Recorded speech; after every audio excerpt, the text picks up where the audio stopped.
What's going on, guys? Welcome back to the channel. Welcome back to the Parrot Press. Today we are looking at my initial draft for the Premier League Amateur new free-to-play fantasy game by Sorare. Let's take a look at my team and why I chose these players. First up is Robert Sanchez, who is the #1 goalkeeper at Brighton. Now you might look at his scores and think, is this a really good pick? But this guy is only 42 coins at the moment. I don't know if we're calling them coins, diamonds, whatever we want, but let's just go with coins. Now, Robert Sanchez is always caught my eye when I've played FPL in the past. Brighton don't concede too many goals compared to some of the other teams around them in the league. However, I just think that the price is an absolute steal for Robert Sanchez. And if you are looking for that stack, the goalkeeper and the defender stack, there's some good options as well with the likes of Dunk and the left back there as well that you can pair him with for relatively cheap. But looking at his upcoming fixtures, I mean, they play Bournemouth this weekend, Crystal Palace, Fulham, Newcastle's obviously a tough one, West Ham are not up and firing, Leeds, the next kind of 5 or 6 games is pretty decent for Brighton, and I expect Sanchez to come back into form and hopefully keep a couple of clean sheets in the upcoming weeks. My second goalkeeper is another really low budget option. It's Jose Sarr, and he's the #1 at Wolves. Now again, if we take a look at his scores, they don't look great, but that's against Man City. And if we look at his upcoming fixtures, okay, Liverpool's not great, but he's not going to be playing for me this weekend anyway. Southampton, Bournemouth, Fulham, you've got Spurs and Newcastle there, but then you're back with Leeds and Forest as well. And I do think that Wolves are going to start to come on their own in the upcoming weeks and months with their new manager in there, and I think that they're going to be a little bit stronger at the back, and Jose Sarr is definitely part of that unit. Next up, we have Fabian Schär. Now, I've seen a lot of people going for Trippier, and obviously he is an outstanding performer when it comes to Sorare. However, I wanted buy-in on that Newcastle defence, and I didn't want to spend as many coins as Trippier. Now, Trippier probably, well, he outperforms Schär in every single way. However, Schär is capable of spikes, and every time that I watch Newcastle, he's always a threat when it comes to set pieces, be that from free kicks or from corners. He's in amongst it, and he comes up with some outstanding AA as well. I mean, look at those last 3 games, 47, 41 and a 40.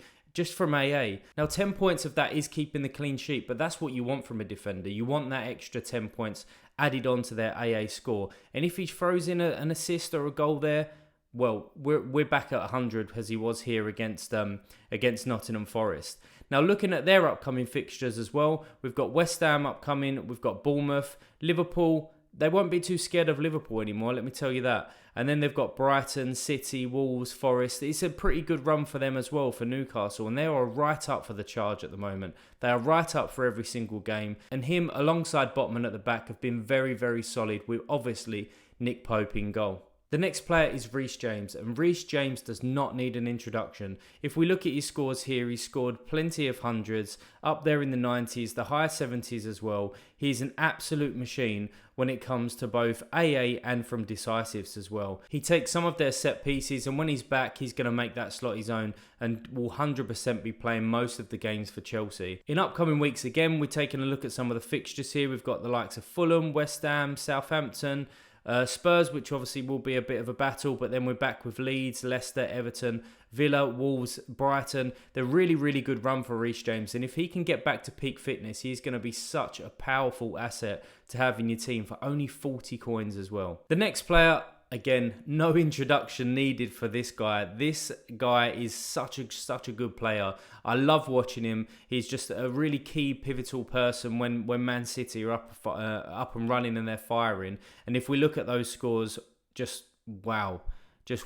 And I think that this guy is a bit of a steal at the moment as well, because these scores here have actually brought down his L15 a touch to 64. Otherwise, you know, if we was going from around this 72 mark, his L15 would be maybe the best part of 70. He's such an outstanding player. And as we know for Manchester City as well, we take some of their corners, some of their free kicks. So he is in there for sure. Next one is Bukayo Saka. Now, it pains me a little bit to be putting Saka in because I am a Spurs fan. However, you can't underestimate and you can't ignore this guy's talent.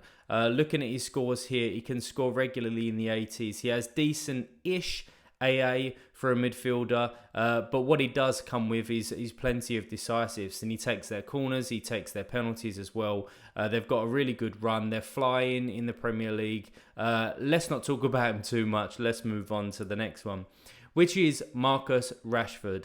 Now, I'm not 100% sold on Rashford. I do agree that he's playing some of the best football in his career so far, and he is very, very capable of decisives. We know that. He has struggled with some injuries over the last couple of months, where he's kind of coming off injured a little bit early, but then at least he's back for the week after that. Manchester United seem to be up and running a bit more with obviously the new manager in there. And Rashford has been a revelation up top and out wide for them. And again, the reason why I got this guy in was really because of the fixtures, and I didn't see anybody really competing with him. Maybe apart from my second striker that I'm going to talk about in a moment. But with Palace upcoming, with Leeds as a double back-to-back there, I didn't realise that was going on. And then with Leicester and then Brentford, he's a really, really solid option. The only risk that you've probably got is obviously you've got Barcelona in there, either side of Leicester, and maybe he rests for one of these games at least, so that he's up and running for Barcelona when they come to town. So Rashford's in there. We know that he takes some of their free kicks. He takes some of their penalties as well. A really strong option for a decent price. Lastly, the one that makes it up again is another Arsenal player, Nketiah. And you can't discount this guy as well because he has been on fire since Gabriel Jesus when he got injured. Now, in the last 5, he scored 4 goals. His AA isn't great. We know that. We can see that. I mean, there's even a -4 there when he played against Tottenham and they won 2-0. However, he's an out-and-out poacher, and if Arsenal are scoring goals, he's going to be in amongst it, in my opinion.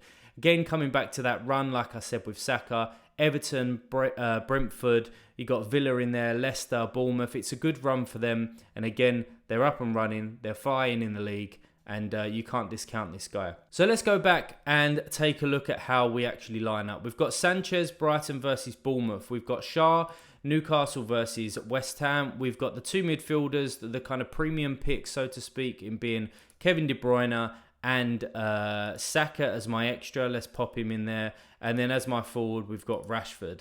Now, wearing the captain's armband, he's probably going to be Saka because he's okay with AA and definitely decisive capable, especially when they're playing against Everton, even though it is away from home. Kevin De Bruyne would battle him for the captain's armband. They've got a slightly tougher fixture with Tottenham, even though I expect Man City to batter Tottenham, to be honest with you. And that, again, pains me to say that as a Spurs fan. But Saka takes the armband, and I think that's a really, really strong side. I would like to have had Trippier in there, but again, I haven't got another 20 coins, and nobody has an extra 20 coins to put him in there. But I do think that Shah can compete at least for a couple of points below Trippier if he was to score those high 80s. And as I said, that Shah is amongst the set pieces and well capable of goals, as we've seen in the last 5-6 years that he's been in the Premier League as well.